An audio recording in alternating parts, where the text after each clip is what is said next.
সাল 1914, যখন একটা মাত্র দেশলাইয়ের কাঠি পুরো পৃথিবীতে আগুন জ্বালিয়ে দিয়েছিল।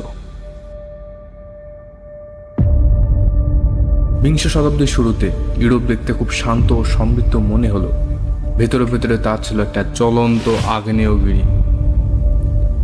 বড় বড় সাম্রাজ্যগুলো ব্রিটিশ, জার্মান, রাশিয়ান, অটোমান এবং অস্ট্রো হাঙ্গেরিয়ান গোপনে একে অপরের বিরুদ্ধে জোট বাঁধছিল এবং অস্ত্র জমাচ্ছিল।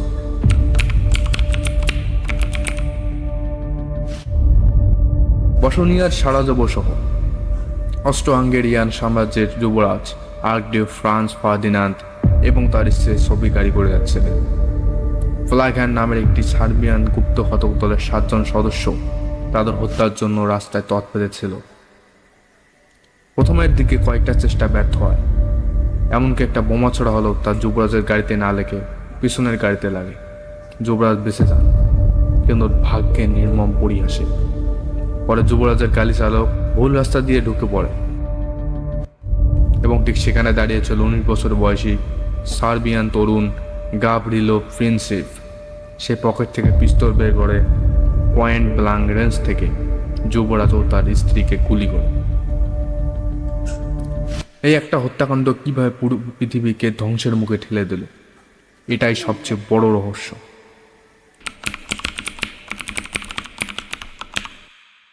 যুবরাজের মৃত্যুর পর শুরু হয় জুলাই সংকট। এক দেশের হাত ধরে অন্য দেশ যুদ্ধে জড়িয়ে পড়ে, ঠিক যেন তাসের ঘরের মতো। অস্ট্রিয়া ক্ষিপ্ত হয়ে সার্বিয়াকে আক্রমণ করে। সার্বিয়ার বন্ধু রাশিয়া সার্বিয়াকে বাঁচাতে সেনা নামায়। রাশিয়াকে থামাতে রাশিয়ার শত্রু ও অস্ট্রিয়ার বন্ধু জার্মানি এগিয়ে আসে, রাশিয়ার উপর যুদ্ধ ঘোষণা করে। রাশিয়ার বন্ধু ফ্রান্স তখন জার্মানির বিরুদ্ধে অবস্থান নেয়। জার্মানি যখন ফ্রান্সকে আক্রমণ করার জন্য নিরপেক্ষ দেশ বেলজিয়ামের ভেতর দিয়ে জোর করে ঢোকার চেষ্টা করে, তখন বেলজিয়ামের সুরক্ষাদাতা ব্রিটেন জার্মানির বিরুদ্ধে যুদ্ধ ঘোষণা করে।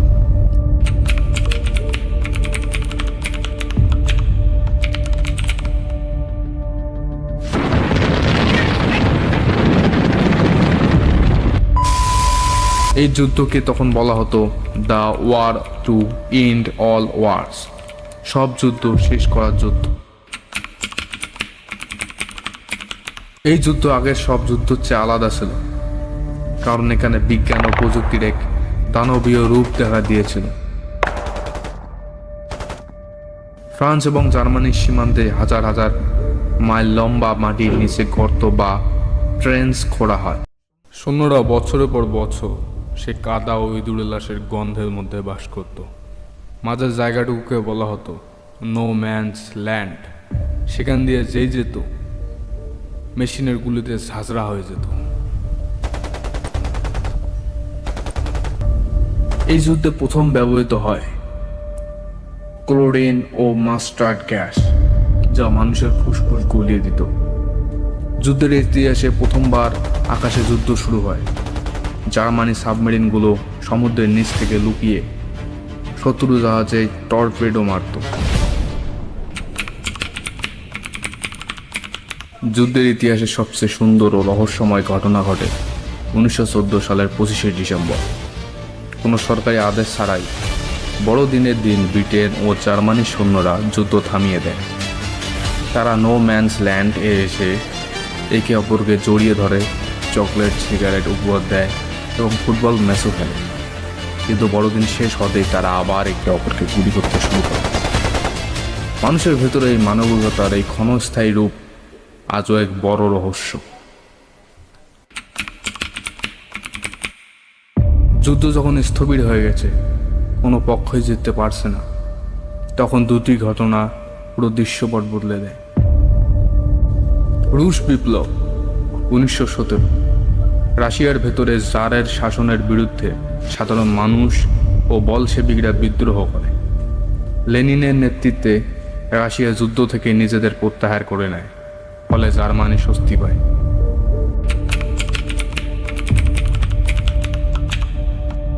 আমেরিকা প্রথমে যুদ্ধে ছিল না, কিন্তু জার্মানির সাবমেরিনগুলো মার্কিন বাণিজ্য জাহাজ ডুবিয়ে দিচ্ছিল।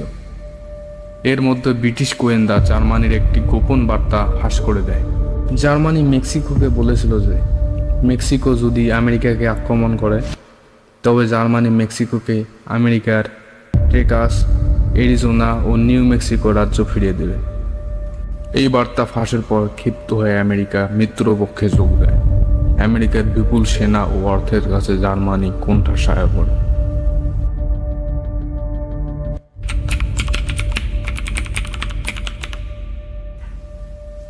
11ই নভেম্বর 1918 সালের সকাল 11টা।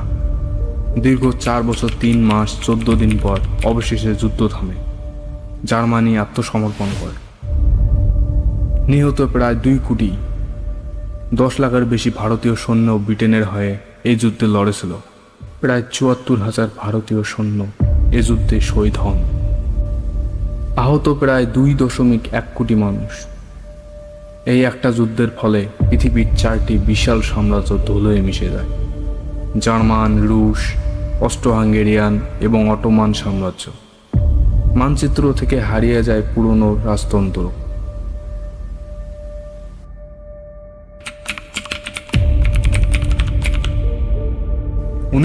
সালের 28শে জুন ট্রিটি অফ ভার্সাইলস স্বাক্ষরিত হয়। এই চুক্তিতে জার্মানিকে যুদ্ধের জন্য প্রধান দায়ভার বহন করতে হয়। তাদের উপর বিপুল পরিমাণ ক্ষতিপূরণ আরোপ করা হয়।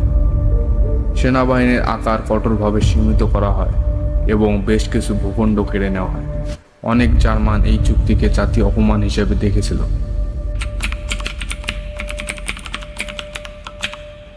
প্রথম বিশ্বযুদ্ধ যেভাবে শেষ হয়েছিল তা কোনো শান্তি আনেনি, বরং জার্মানির বুকে যে ক্ষোভ আর অপমানের আগুন জ্বালিয়ে দেওয়া হয়েছিল, সেই আগুন থেকে জন্ম নিয়েছিল অ্যাডলফ হিটলার।